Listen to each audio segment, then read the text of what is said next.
And welcome back to another edition of Sanctified Reason. Sanctified Reason is where we take a look at the things that go on in this world through a biblical perspective, which oftentimes is opposite of the worldview perspective. And with me is Dan Delzell.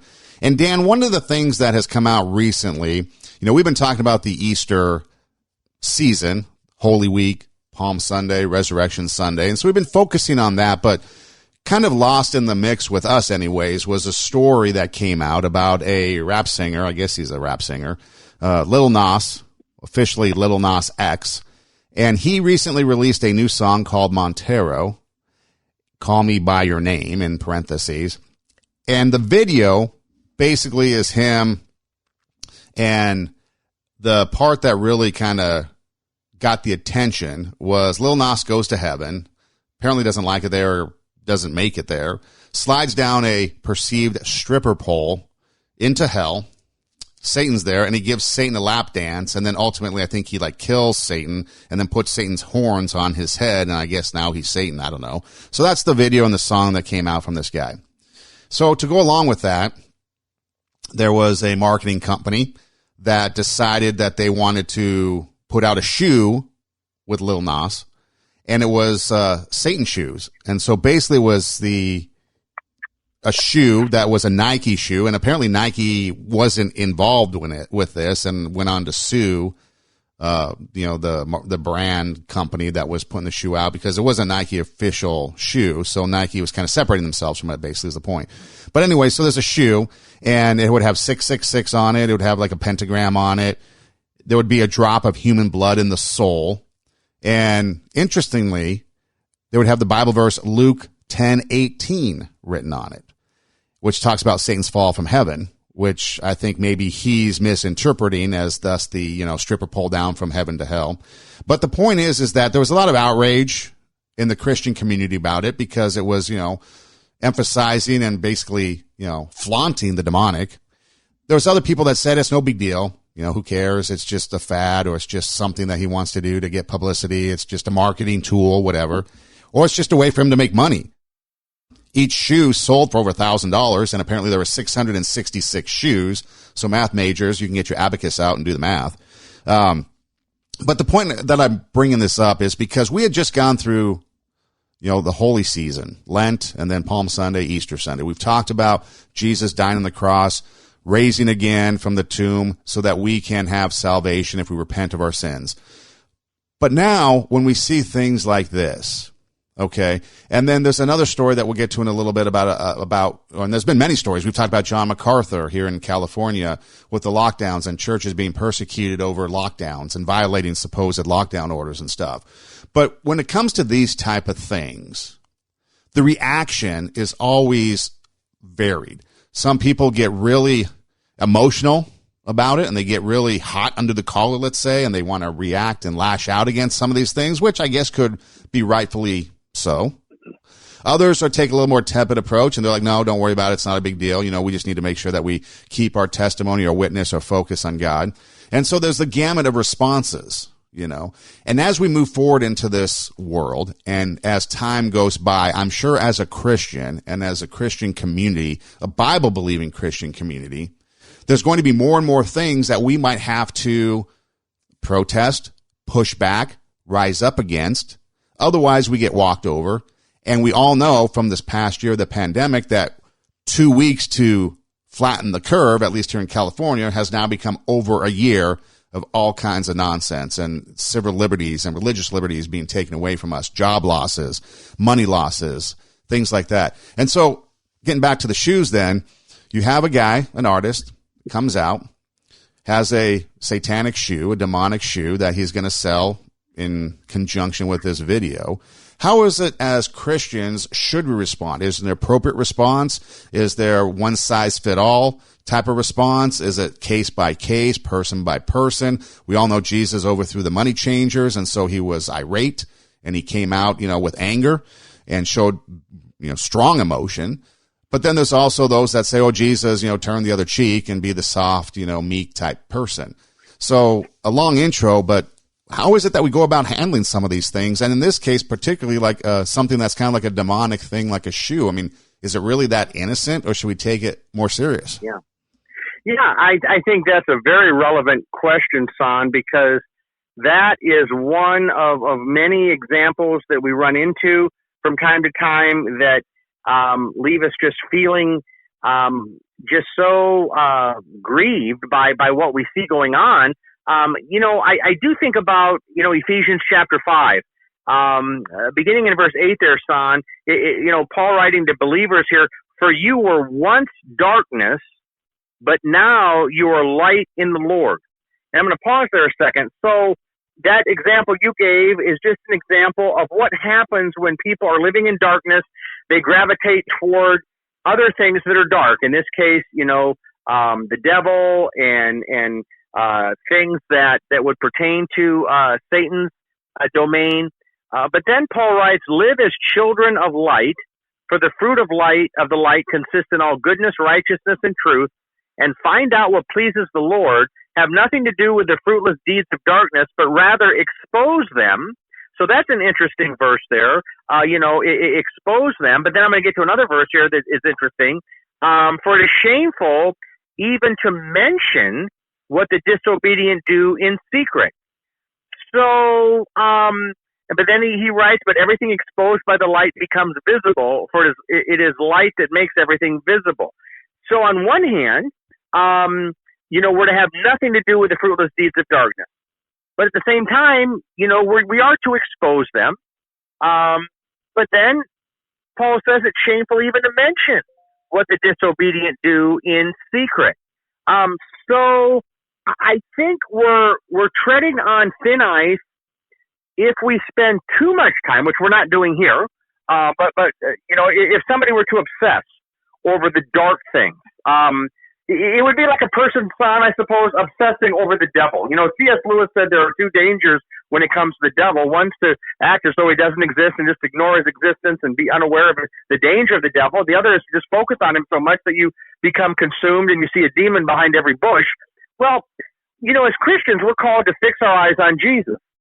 Now, those verses I just read, I think it is important that we expose darkness, which is what this podcast is doing here, what Christian parents and pastors and others do when they seek to teach, young people, what is dark, what is light, what are the deeds of darkness, what does the Lord want? So to really come down with a definitive, how far do we go on each one? I think we need to have a balanced approach. But this verse is very insightful when Paul writes, for it is shameful even to mention what the disobedient do in secret. Now, the difference here is that this isn't being done in secret. This is a public thing. And so I think to address it is one thing. Now, if there was something being done, let's say, by someone secretly and not known to the public, or them not making it known, that might be a different situation perhaps. But at the end of the day, I think we want to err on the side of focusing way more on the light than on the darkness, speaking far less about the darkness than the light. But at the same time, we can't just bury our head in the sand and pretend as though it's not there, or that somehow if we don't address it, it won't affect anyone. I mean, it's like when some of these questionable books come out, like there was that book called The Shack, and many Christians were concerned that the book The Shack was really presenting an unbiblical view of God and the doctrine of the Trinity. Things like that, if we don't address them, things that are going on in the Christian world and in the culture, if we don't clarify false doctrine, we bury our head in the sand and say, well, if somebody reads it, they're going to know the difference. No, probably not, especially today. So we need to be clear on who God is and the doctrine of the Trinity. We need to be clear on Jesus and the one way of salvation through faith in Him. We need to be clear on what is light and what is darkness. And so this example with the shoes, the Nike shoes and the 666, this glorification of darkness is an opportunity for us to really remind people what the darkness brings into a person's life here in this world and in eternity. And it's nothing to play around with. And while this rapper may be trying to have fun with it and have his little game with it, meanwhile, Satan is dragging souls to hell every day. And what I mean by that is, He's blinding people, as it says in the Bible. He's blinding their minds from seeing Jesus. He is strengthening their unbelief in many ways, coming around them and pointing out all the reasons why they should not even consider Christianity. And so they die, and many die then in that sin of unbelief, and they're not forgiven. And they stand before God. They will on Judgment Day. They're going to have the book thrown at them, son, because you're either only under grace or under law. There's no other option than that. Those under law will be judged by the law. They're unbelievers. Those under grace will be welcomed into heaven, even though we're far from perfect. But we're not going to be judged by the law. We're not going to have the book thrown at us. Heaven and hell are real. God and Satan are real. And anything that makes light of that is a very foolish and even shameful and evil attempt to just discuss something that he really has no idea what he's dealing with. I mean, this idea that he's going to go down to hell and then interact with Satan and somehow even come out, victorious. I mean, it's just all mythical fables and imagination that people have, and really stories that Satan would want to promote. But it's got nothing to do with the real message that Jesus presented about Satan, about his fall from heaven. I'm curious that they use that verse where Jesus said, "I saw Satan fall like lightning from heaven." Why they would tie in Satan's demise and defeat and his exit from heaven with these shoes and what seems to be glorifying him. But I don't know. Maybe it was just the deal where this rapper wanted to say, "Hey, Satan got defeated, and I defeated him myself." I mean, in some ways, if you think about it, it's that rapper's way of maybe proclaiming that he is God, which man believes by nature that he is God. And so maybe this rapper thinks that, hey, Jesus isn't the only one that got to kick Satan out of heaven. I got in on it too. In fact, I went down there and I did a second number on him. So it's just so untrue and so unhelpful. And I'm glad that you're raising it, Sam, because it's worth addressing so that we can shed light on what the Bible really has to say, what really is true about light and darkness, good and evil, God and Satan. Dan, he's not the first one to kind of exploit this satanic or going to hell type of thing and partying. There's been many celebrities and people that make comments over the years that say, hey, when I get to hell, I'm going to party with my friends and all this. And they really, have a misconception of what hell is like. And it's going to be a rude awakening once they get there if they don't change their ways. But it's sad when you think about it and you look at these people that kind of flaunt this because, they're trying to make a statement. They're trying to maybe, get themselves known, promote a new song, make some money, whatever.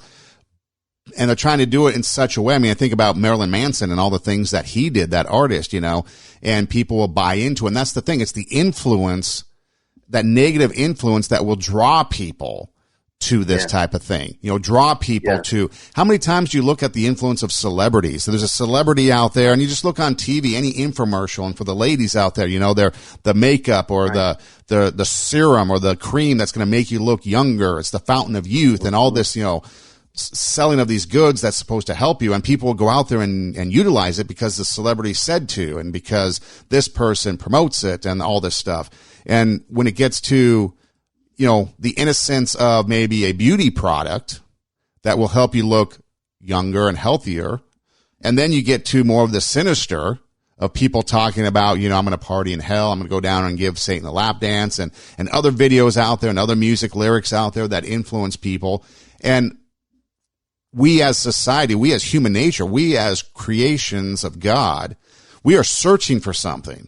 I think we have a natural instinct to search for something. And I think for me, I think that instinct to search for something is actually our search for God, like our connection to be with God. I think that's how, we're looking for, that's what God is calling us to do, but giving us a choice. And we connect with these other things that are, it's like that whole saying, we have a God-sized hole in our heart that nothing can fill except God. And when we try to fill it with other things, we're left empty and voided. And people go to these type of things thinking it's the cool thing because Lil Nas is going to sit there and promote a shoe, so I want that shoe. Or this celebrity is a part of this, religious entity, whatever it might be. Or we're going to, save the earth through climate change. Or we're going to be on Greenpeace or whatever, we're going to eat vegan or whatever the next thing is. But really what we're doing is we're trying to fill this empty soul of ours with some sort of something. We're going to rescue a pet. You can no longer buy a pet from any other place unless it's a rescue pet, at least here in Los Angeles. If you don't have a rescue pet, I mean, you've committed some crime. If you bought like a thoroughbred or whatever it is, a fully breded dog from somebody and you didn't go to the rescue shelter, I mean, that's like a sin, right?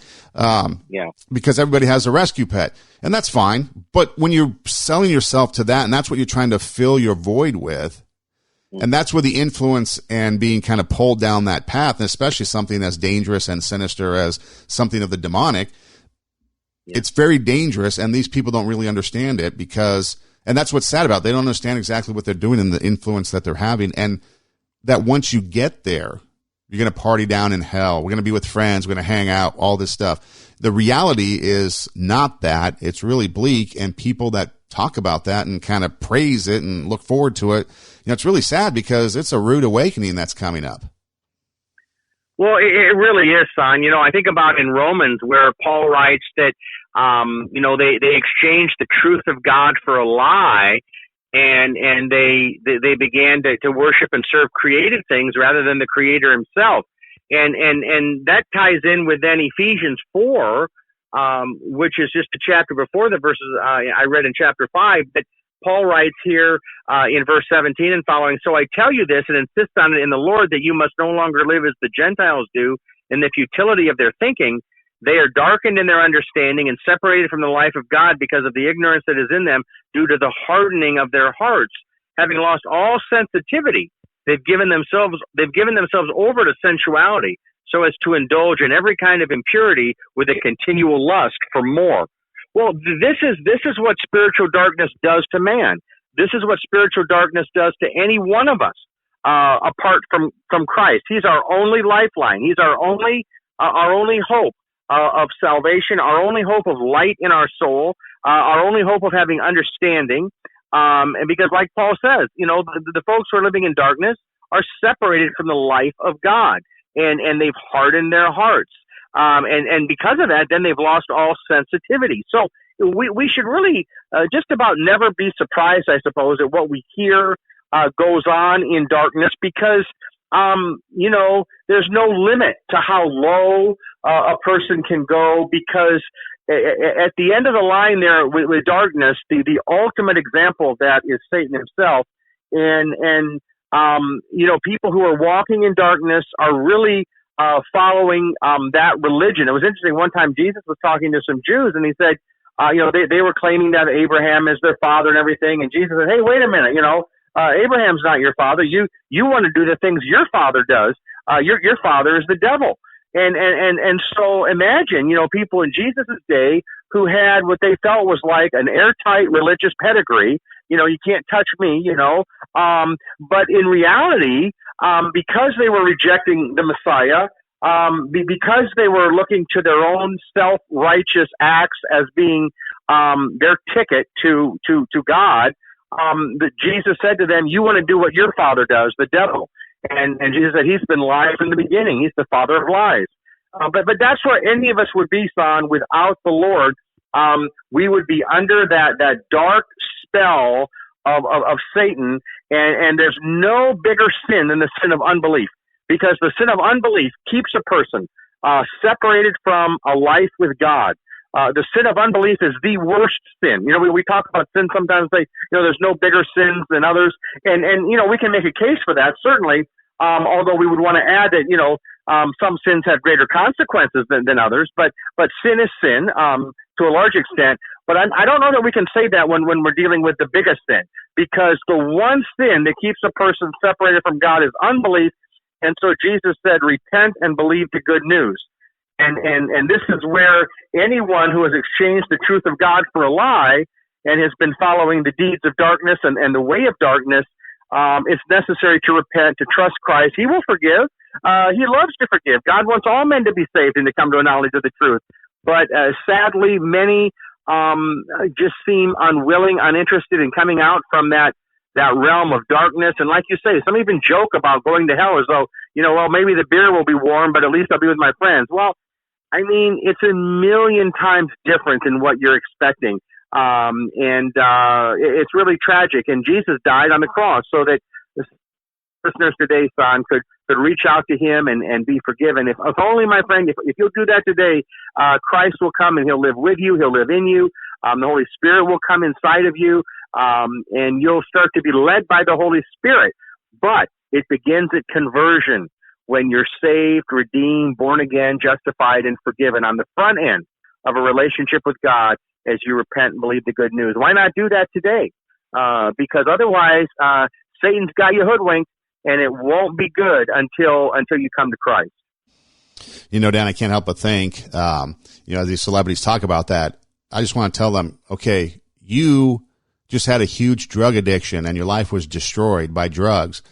Hell's going to be way worse than that. So if you didn't like your drug addiction, you're definitely not going to like hell or whatever worst thing you went through, and they just don't get it. We've been talking about through the lockdown over the past year, certain religious liberties, and John MacArthur's church out here in Los Angeles has been at the forefront, at least out here, of kind of going against lockdown edicts. The church has been meeting. They've been meeting in the sanctuary. They've been doing pretty much everything that you're not supposed to be doing according to the edicts, by the mayor and the governor of California, the mayor of Los Angeles. And so, there's been a lot of pushback, a lot of legal stuff going on. They've been fined. They've gone to court. And so recently, the Supreme Court ruled that our governor, Newsom, his edict about in-home religious gatherings, which was limited to 3 households, was unconstitutional, and people can meet in the house for religious activities, without, I guess, a cap. I don't know. So basically, the religious liberties being taken away through lockdown edicts are starting to unravel by the courts, even the Supreme Court. And so I'm not really sure. I haven't really heard much as far as, what John MacArthur, what the final thing was. But we know churches are opening, people are going back. And so I'm pretty sure that, it's now front and center that you cannot have religious liberties like the right to meet for church taken away. I think that's kind of been proven now through the court systems up to the Supreme Court. Yeah. Well, over Easter, there was a church up in Canada where the Canadian police, I guess, entered the church on Easter Sunday during service. And I don't know why. I mean, maybe they were trying to see if people were complying to the Canadian version of the lockdown edicts. And I'm not really familiar with the Canadian Constitution, but I'm probably pretty sure that even in Canada, as a police and a police entity, you can't just enter something without a warrant. And so there was a church. It was a Polish church, which, according to all the reports that I read, was the fact that it's a Polish church, I guess, is significant. I don't know. Maybe they were alluding to some sort of, racist, agenda or something. I don't know. I don't want to go down that route, but it was a Polish church, and the pastor confronted the, what he called Gestapo coming into the church. And I just want to play a little clip here, if I can, and just give everybody an idea of exactly what he was saying and how he was saying it, so that, we kind of have an idea. Please get out. Get out of this property. Immediately get out. Get out of this property immediately. Out. I don't want to hear anything. Out of this property immediately. I don't want to hear a word. Out. Out. Out of this property immediately until you come back with a warrant. Out. Out. Out. Out. Out. Out of this property. Immediately out. Immediately go out and don't come back. I don't want to talk to you. Not a word. Out of this property. Immediately out. I don't care what you have to say. Out. Out. Out of this property, you Nazis. Out. Out. Gestapo is not allowed here. And so basically they, give up and the police go out. So you hear, the pastor there, as some lady is trying to, explain something, he wants nothing to do with it. I mean, he doesn't want anything to do with it. So he's sitting there yelling at him, get out, get out, get out. We heard in there, you need a warrant. So I would imagine that it's similar to here where you can't, unlawfully search and seizure without a warrant. You can't come into a place without a warrant. And so they eventually leave. And he calls them a Nazi, calls them, Gestapo. to me personally, that might be going too far, but because I think anytime we throw out Nazi, Gestapo, racism, racist, things like that, I think we do the people that really endured that. Like calling somebody a Nazi, I really think the 6 million Jews plus the millions more that endured during World War II and the Nazi regime that went through that, I think we do them an injustice and a disservice by calling police that come into a church to maybe clarify some coronavirus legislation or rules, whatever. I think we do those people that suffered a disservice, and I think it's wrong for us to throw out those words in vain. That's just my personal thought. But okay, you can see how he had strong emotion, and he wasn't going to relent, and he basically shouted them down as the pastor of the church to get them out of their building, and they eventually left. So again, a reaction. We saw a John MacArthur type reaction out here where he was more calm. I'm sure his lawyers did all the fighting and were bulldogs in the courtroom. But John MacArthur, the face of the church, was calm. He even said that if he goes to jail, he'll start a prison ministry. So that was his approach to it. But he was defiant. He was literally defiant. And in some of the services, he got up there, John MacArthur did, and he was defiant in preaching in violation of the lockdown edicts. So, but he did it in more of a calm manner. This pastor, and we don't know any other backstory, that he could have been harassed. We don't know. But he is more dogmatic, has emotion, not going to even give them an inch to say anything. And he's just out. So again, the approach, we talk a little bit about Lil Nas and his demonic shoes and how we approach that type of thing. As Christians, how do we approach something like this? You're in a church, you're in a place of worship. Police come in totally unprovoked and they try to disrupt the service, and the pastor shouts them down and they eventually leave. So again, are we looking at something where was it inappropriate? Should he have been meek, like a meek Jesus, turn the other cheek? Or is this, in this case, turning over the money changer type attitude and, expelling the police for their illegal entry and trying to disrupt the service? Yeah, I think, Son, what strikes me about that audio recording is that the pastor did refer to a warrant. He did refer to their legal opportunities to do whatever it is they want to do, to come in and search or do whatever.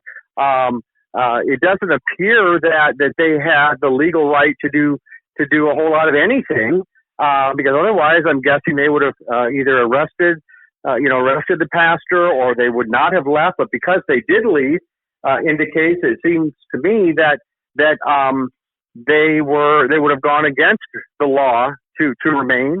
If somebody comes into your home and you speak rather forcefully for them to get out because they're not legally allowed to stay in there, I don't know that that's really any different than what that pastor was doing. Similar to how Jesus drove the money changers out of God's house, out of the temple. That pastor seemed to have a righteous indignation that the house was being violated. Now, as Christians, we are to obey the governing authorities, and I don't know in that case that he in any way wasn't obeying them. He was helping them in a way to keep the law. He was helping to keep them in check, where they apparently were getting out of line.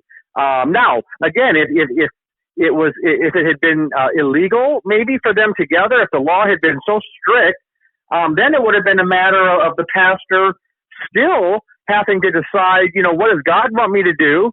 And the Lord wants us to meet. That could have been a position he could have taken. Other pastors might have taken the position, I'm not going to make a big deal of this. It's similar in a way, as different communities have had, lockdown requirements. It's interesting how different churches have responded to that. I think what this pastor did was according to his conscience. I don't hear anything on there where he was going against the Lord or even against the law of the land. And yet he was appealing to the law of the land and appealing to these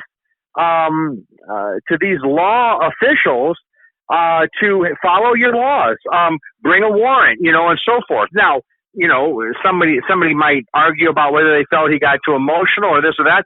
Sometimes people get emotional when they feel like their home is being, if you have an invader in your home, and he felt like there was an invader in the Lord's home. So yes, it was an emotional situation. I mean, who really could fault him? I'm not sure there was any legal fault. I can't see any spiritual fault that he had. I mean, who am I to say that, he was too emotional or too loud or too insistent? Somebody might say, well, he was being rude. Well, you could argue that if somebody's in the building and they're not wanted in the building, that they're being rude. So we want to try to work with the authorities in every way that we can. It's an interesting example of just one of the many things, Son, that develop in our world today, where you've got you've got people trying to enforce certain codes and rules, and others, especially Christians, saying, "Wait a minute, that doesn't seem right." You forcing me to do this or forcing me not to do this. So Jesus drove the money changers out of the temple. We're not to be like Peter when he got out his sword and cut off, the ear of one of those who come to arrest Jesus. We're not to go to that level. We're not to, I don't believe the Lord raised up a band of people to go out and be violent against, unbelievers. But if you've got some who don't believe, or even some officials, let's say, who do believe, maybe some of those officers were believers. It wasn't a situation there that really was about believer or unbeliever. It was a situation of civil authorities coming in to the church, and either they had the legal right to do it or they didn't. And I'm guessing they didn't, because if they had, then maybe they would have arrested the pastor if they felt he committed some crime. But I certainly don't see a crime in anything that he did. See, now, according to Canadian law, I guess. So first off, I guess they're there to try to enforce COVID guidelines. Under 15% capacity, everybody wearing a mask. So there's some COVID guidelines that I guess they were there trying to see if they were being followed. But then someone else wrote that according to 176, section 176 of the criminal code in Canada, it makes it a crime to disturb a church service. So then it goes on to say that, the commentary then is that the Calgary police were thugs breaking the law, and they knew it. So were they flaunting the law because they didn't have a warrant? Yeah. And so therefore they were disrupting the service. And according to Canadian criminal code, it's illegal to disturb a church service. So maybe they were in the wrong. Yeah. But, I think back to, we mentioned Nazi Germany, because he was talking about Nazis, Gestapo, the 6 million Jews that died at the hands of, Hitler and his regime at the concentration camps. You made reference to Corrie ten Boom a couple episodes ago. I mean, you think about this, okay? The law of the land back then was to turn over the Jews for extermination, basically send them off to camps because of the ethnic cleansing that Hitler wanted. But look at people like Corrie ten Boom, Christians, that were hiding the Jews, that were putting them, keeping them from having to go to camps. You think of, stories of people that so-called broke the law to save people from Hitler and his regime. And I don't think and so I think there is a distinction between the time when we have to act in civil disobedience, in violation, because the call to God and what he wants us to do is greater. Like you mentioned earlier, we're supposed to obey those in authority over us until it goes against, God's commands. Right. And I think in certain instances, it's okay to rise up. Some maybe more passionately, others more calmly, some more egregious. I don't think Corrie ten Boom hiding the Jews is pretty egregious in that country at that time, because people were adamant. I mean, they were, snitching on each other. They were ratting each other out, all kinds of things. I mean, I think back to, was it Anne Frank maybe? Anne Frank is hiding in the upper room, and I think it was a criminal or somebody down below broke in and then got arrested, and to save themselves said that there were Jews probably hiding upstairs in the attic or something like that. You hear stories like that where people, will sell out other people to save themselves. And so at what point then do we have to, rise up and take action? And is that action going to be something more emotionally packed, like this pastor in Canada shouting down the police and making them get out? Sure. Or is it something more, where it's not so vocalized, but the actions that we do and the actions that we take are just as emotional, just as violent, so to speak, as hiding Jews so that they don't go away to concentration camps and probably end up, dead. So where is that? Where is that line that we have to cross where we disobey government in honor of God's law? Well, I think the line, Son, as I see it in Scripture, is what the apostles said in the book of Acts when they said we must obey God rather than men.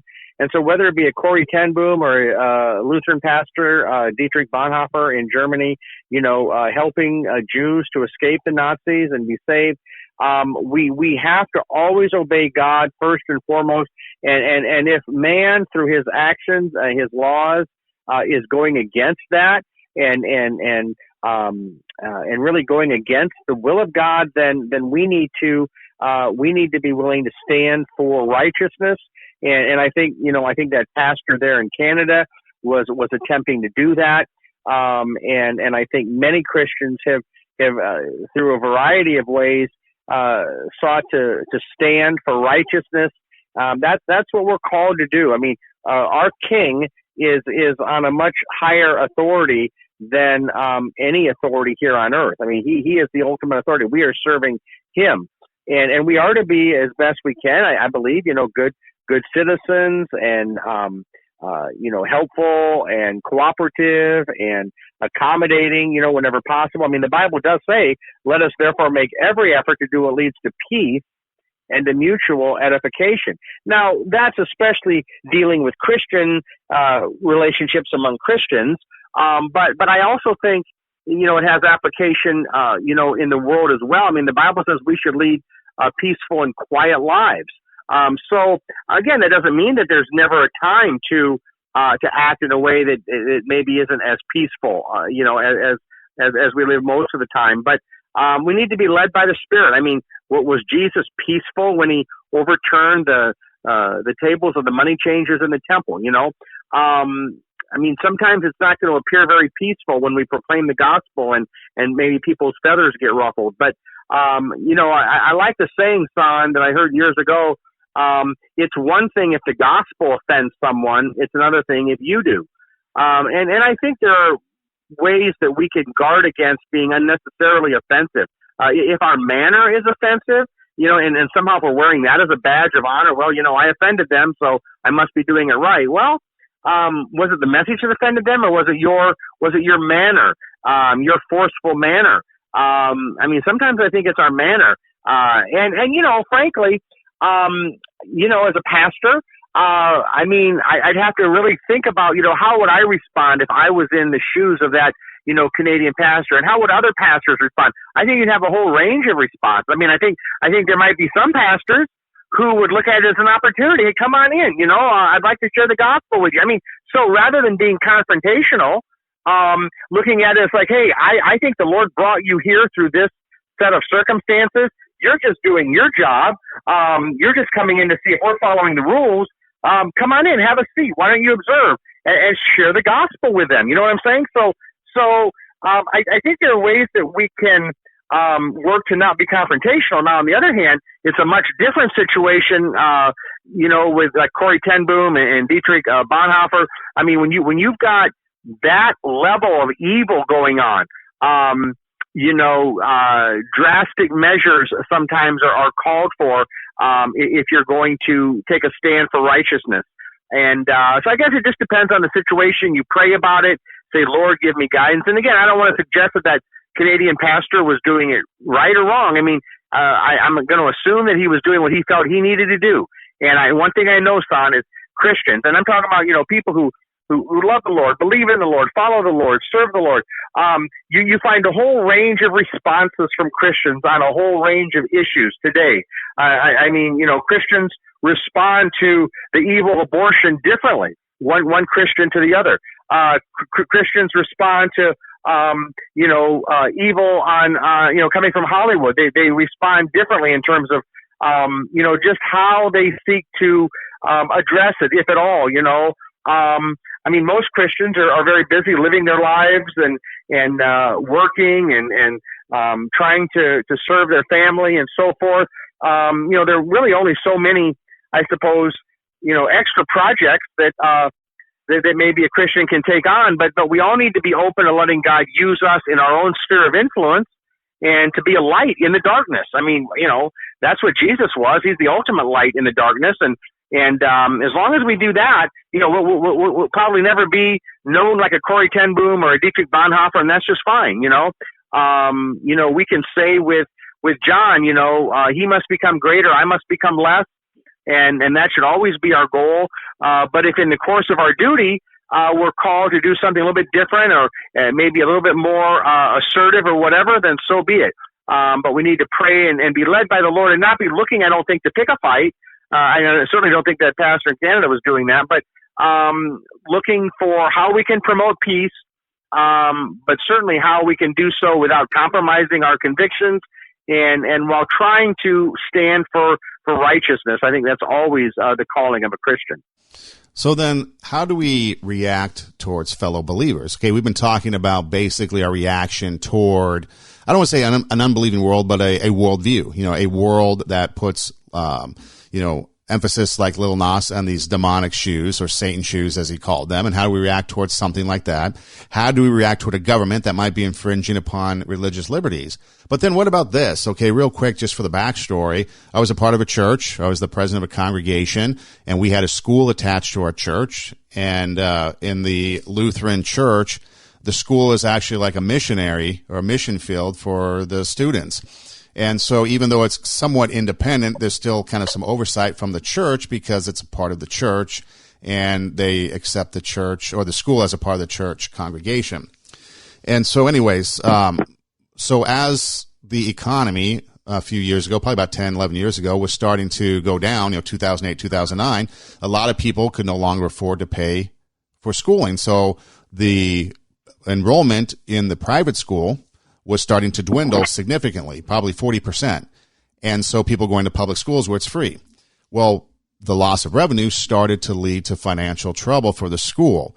Now, the agreement between the school and the church was the church would give the school so much money to help it out every year, but then the school had to make up the difference. And so as the school was losing money, they were asking the church to pay more and more, which was putting the church into financial trouble. So the church decided to close the school. That was the best way to handle it after months and months and months of research, prayer, etc.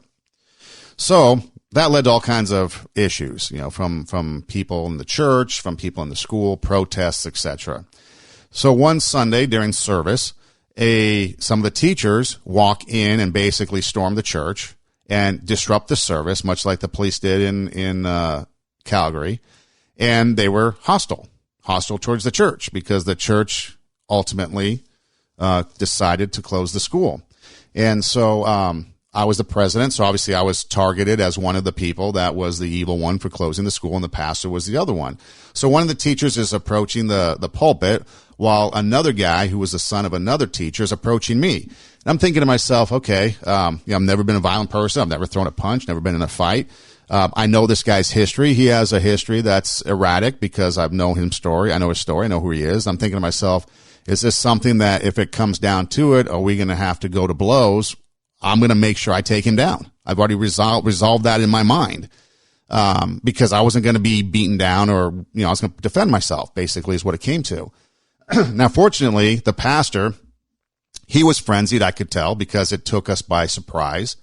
And all I remember him saying is, "You, Jesus," as he reaches out his hand toward the lady, the teacher that's coming to the pulpit. And she freezes in her tracks. And the dude coming at me freezes in his tracks. And we're like pretty much nose to nose at this point. And so I'm looking at him, trying to make sure that nothing happens. And so I take a step back and kind of remove myself from the situation. And the pastor's talking to the lady that's trying to approach him. And so then anyways, I was able to call the police and the police showed up. Now, fortunately, God was in control of that entire situation and we didn't have to rely on ourselves. Right. Okay. So that was a huge blessing. Yeah. But I'm thinking to myself, okay, here's Christians, professed Christians that are upset, and naturally I can understand it because they all lost their jobs. Sure. But if I can just put a little side note to it, once the school closed and we did more follow-up, we realized that there were other issues involved, and some of these teachers were complicit in those issues. So their outrage was a little bit I think wrong because they were complicit in some of the issues that caused the school to close. So they were kind of the product of their own demise. But my thought was, okay, well, how do we handle people like that? Like when Christians come and approach us and people that call themselves Christians and we believe it. Like I said, I went to church with these people. I heard their testimony. I heard their witness. I knew their backstories. I knew things about them. And then all of a sudden they act in a manner that to me was demonic because they didn't approach it the right way. They disrupt a service. They didn't sit down one-on-one. They yelled and screamed. They didn't want to hear the truth as to why things were going, but instead they spread lies. And that was the thing. We were getting, emails and people in the school were asking us what's going on. And they were telling us stories of things that weren't even true. So the principal and some of these people were like making up lies to get people to take their side. And I'm thinking to myself, so how do we handle like Christians and people that are in the church with us in any of these issues that are kind of like this, kind of like there's something there. And how do we handle it? Do we push back? Can we push back more because we have more, Bible behind us because they're believers and we should iron sharpen iron? How do we go about doing that? And I know some people with family even, have issues with family members that are Christian and we have to push back and do some things. So is there anything different in our approach to a fellow believer, or is it the same? Obviously, for me, put God in control and he'll take care of everything. But how do we react to fellow believers in those type of situations? Yeah, I mean, when things get emotional like that, Son, as we know, I mean, it's very similar in a way to what happens in a Christian marriage or a Christian family. When emotions start to run hot, people can end up saying things and doing things that are aggressive. Just as, it sounds like you and the pastor of the congregation, you were being confronted. I mean, it makes me think of some of these images we see on TV in the last year or two with, violent protests when some of those have happened, and riots have been starting. I think that's a situation that is just, it's like you're adding, gasoline to the fire. Which it sounds like they were doing in that situation, rather than trying to approach it gently. In Galatians 6, it says, "Brothers, if someone is caught in a sin, you who are spiritual should restore him gently, but watch yourself, or you also may be tempted." So, I mean, obviously, it would have been far better for them, I think, to come gently, maybe to see if they could meet with some folks, maybe after the church service or on a different day. Rather than, forcing the agenda in that way. I don't know that would have been their only option. But, you're asking, I think, Son, how are Christians to respond? Well, the best that we can in a situation like that, where we try to take a stand for the truth. And sometimes people don't want to hear the truth. They're going to get aggressive. But we try to take a stand for the truth, just like Martin Luther. When he had been a Roman Catholic monk, but he came to understand the gospel, and he came to understand some problems that were going on in the Catholic Church there during his day. And he wasn't going to just bow before those religious authorities. He was going to stand for the gospel. And when they put pressure on him, he continued to stand. In fact, his famous line, "Here I stand, I can do no other. And may God help me." And he said, my conscience is bound to the word of God, and it's not safe to go against your conscience. So I think as Christians, we are to follow Scripture first and foremost. I think we also should follow our conscience. God will guide us through that many times. He'll guide us through the wisdom of others. And to use that example you gave, and I'm sorry that you had to go through that and that congregation did, I wish that group had whatever grievances they felt that needed to be heard. I wish they'd have chosen a different way to do it. And I think that could have been handled better. But I mean, I think all of us can look back in our lives and say, boy, I wish I'd have handled this situation differently or better, with less emotion. It's easy for us to look at somebody else's situation from the outside and say, boy, they really lost control. But how many times have we maybe, in our own heart, our own mind, our own speech, our own behavior, lost some measure of control, given into that emotion, and rather than just letting the Lord guide us. So that continues to be the goal and the challenge of believers, to be led by the Spirit, not by the flesh. And the fruit of the Spirit is love, joy, peace, patience, kindness, goodness, faithfulness, gentleness, and self-control. And God will help us. But He also expects us to do our part and to say no to ungodly desires and anything that's wicked, anything that's evil. And we just take each situation, I guess, on as it comes, and we have to pray that God gives us wisdom and that we act accordingly, especially when things do start to get heated. And that's when it's the toughest. That's when Satan is working the most. You know, he's jumping all over that when emotions are running hot, you know. And it's that way in marriage. It's that way in the family. It's that way in churches. It's that way in, you know, anywhere. And certainly that way in the world. I mean, how many people, Son, are sitting in prison today because they couldn't control their anger, and in a moment of passion they grabbed a gun, or they in an act of road rage did something horrible that took somebody's life or whatever. I mean, day in and day out we see what happens when we give in to rage and anger, brawling and slander. And that's why, you know, it says in Ephesians to get rid of those things, because they will destroy us if we're not careful. But having said that, I'll just conclude with this. I mean, I'm just thankful that, as you said already, Son, that the Lord prevented that from becoming, a bigger, just conflict than it was that day, that it didn't become something like a physical altercation and so forth, even though it seemed to be going in that direction. But I'm thankful that the Lord was with you and that pastor and congregation to really, I think, stop that from happening that day. But yeah, I'm sure it's something you'll never forget. Well, the whole point of the conversation today is what I was hoping to get out there was that, you know, as Christians, as Bible-believing Christians that want to follow Scripture, that want to follow what God says, you know, as this world continues to get worse, as the things that we face in this world continue to get worse, people tend to go to the turn the other cheek, you know, passive way of accepting things. And I'm not sure that's really the case in all cases. And so I just wanted to see from your perspective, you know, if someone, and again, like you said, it's a personal choice, how you want to respond to something. It's God-led, hopefully, you know, in the moments, like in my situation when the pastor just, you know, yelled out, "You, Jesus." I don't even think he knew what he was saying. Everything stopped because Jesus right there, God intervened and stopped the situation and had a peaceful, the police came and basically asked everybody to leave. Right. So God was in control of that situation. But the question comes because I think Christians are taught to be passive. And if it requires something that's not passive, but needs something to be a little bit more aggressive in a response, I think Christians start to think of it as a sin and think of it as bad, because they're not turning the other cheek and they're not being passive. And I think that there might be times in the future that as Christians, we might have to step up. We might have to step up in defense of somebody else. You know, we might be on the street and see an injustice going on in the street, and we might have to intervene. There might be something going on, you know, in California and all across the country, you know, the racism and things that are going on, violence against, you know, Asian Americans now and Asian people in general seems to be on the rise.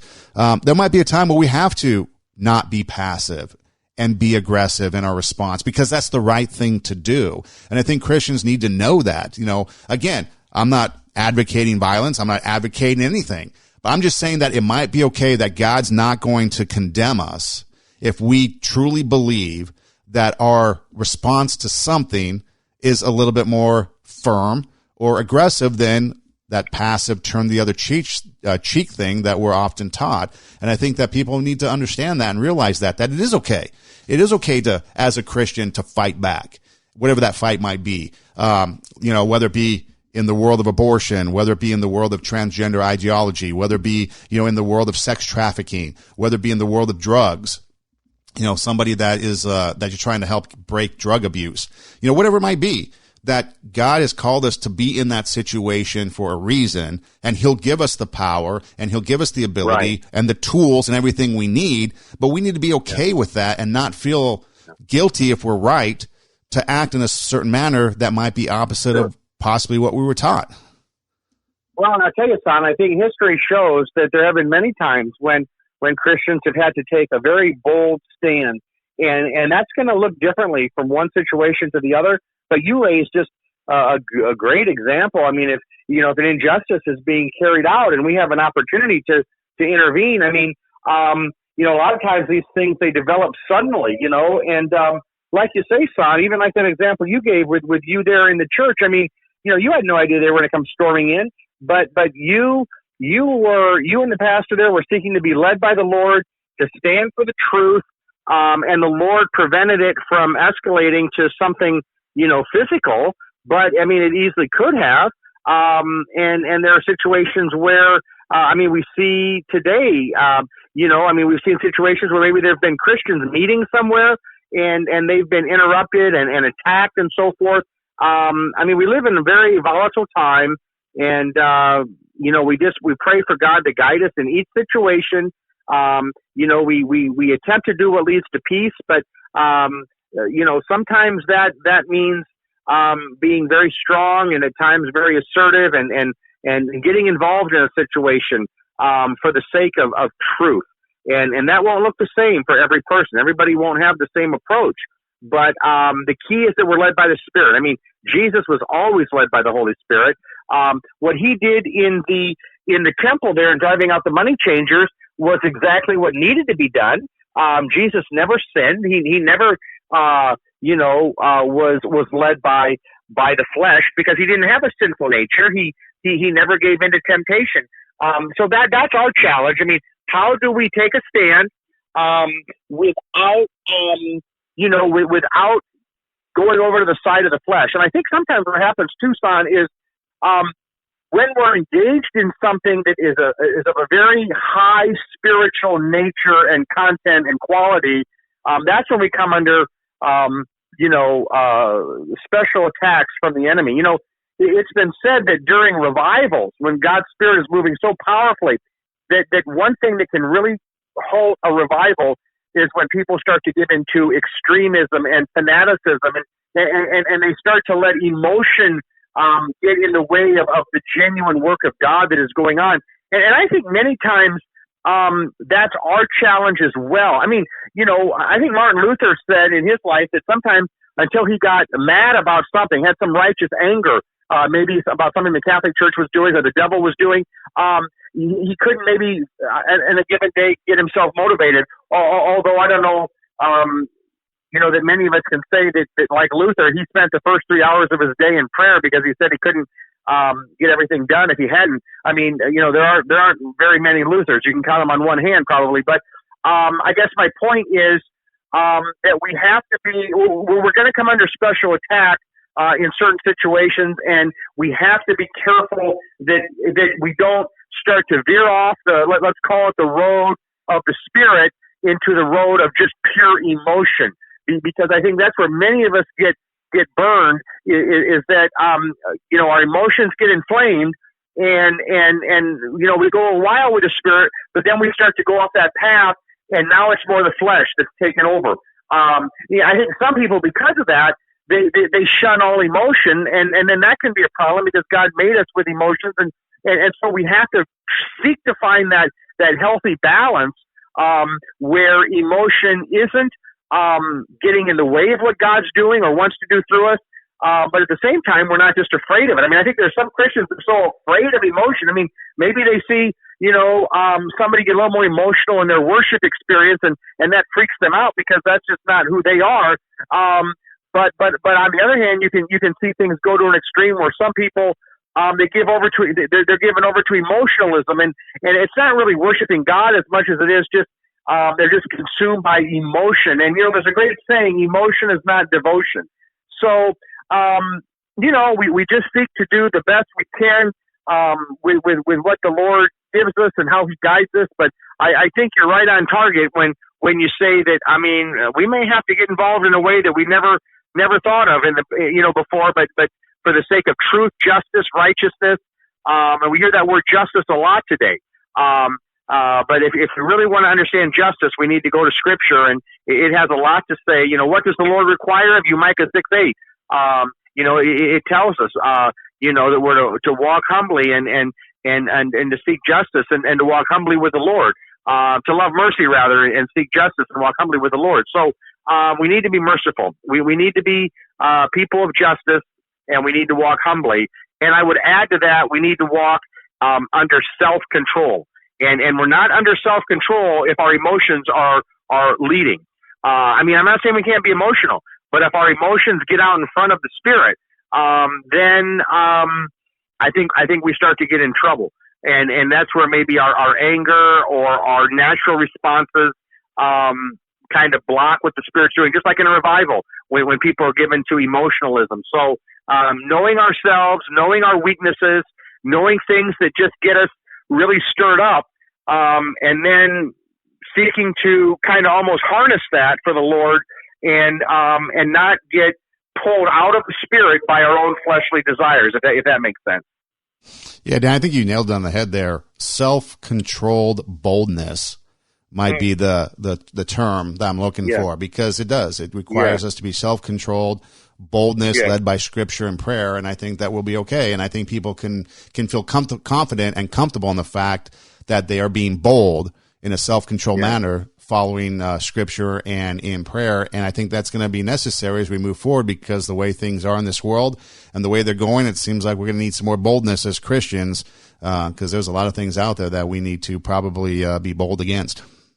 And I'll tell you, Martin Luther was, he was far from perfect, and he had areas that he should have done it far differently. But I'll tell you what, he was bold. He was a bold warrior. He was bold for the gospel. And few people have been used the way that Martin Luther was used. I mean, other than the Apostle Paul, I mean, you could probably put Martin Luther, up there with just a handful of people who've been used in history. Now, again, Luther had his faults. But I tell you, one thing he was not afraid to be was bold. And the Lord certainly rewarded his boldness for the gospel. I mean, I'm not saying everything he did was in the Spirit. I mean, I think there were, some instances where, certainly there were instances where, he was in the flesh. But, again, he was a human being. He wasn't a God by any stretch, and neither was the Apostle Paul. But God uses certain individuals in ways, unlike just about anybody else. And then, of course, we've got our Lord, who was perfect. And he teaches us exactly what holy boldness should be under self-control. I mean, Jesus never sinned. I mean, when we talk about like Luther and Paul, I mean, they're way up there in terms of how God used them. But then you can talk about Jesus, that goes through the stratosphere. I mean, nobody's even close to Jesus. I mean, he is so far above any of us, any human being, even the apostles. I mean, he is so far above us in terms of his perfection, his beauty, his purity, his boldness, his humility, his love. I mean, everything about Jesus is perfect. And this is why the Bible says, fix your eyes on Jesus, because we need him in our hearts. We need his forgiveness, and we need to be led by the Holy Spirit in us, guiding us to be Christ-like. And when we do that, son, I think we'll see God use us and lead others to him. Dan Delzell with us every week. We appreciate it. We thank you for your comments and your time, and look forward to many more opportunities as they come our way. If someone can reach out and just wants to talk about something, where can they find you? Well, my email is dandelzell, DANDELZELL @cox.net, and I would welcome any emails. And you can find me on Instagram at EdomRocks, EIDEMROCKS. You can direct message me there if you have any questions, comments, etc. And we truly appreciate you listening. Dan, thanks again so much, and we look forward to next time. Sure. Oh, I do too, Son. Yep, I look forward to it, and we know we'll be touching some more important issues when we do that. And for those of you listening, thanks for listening. Do tell a friend, and until next time, God bless.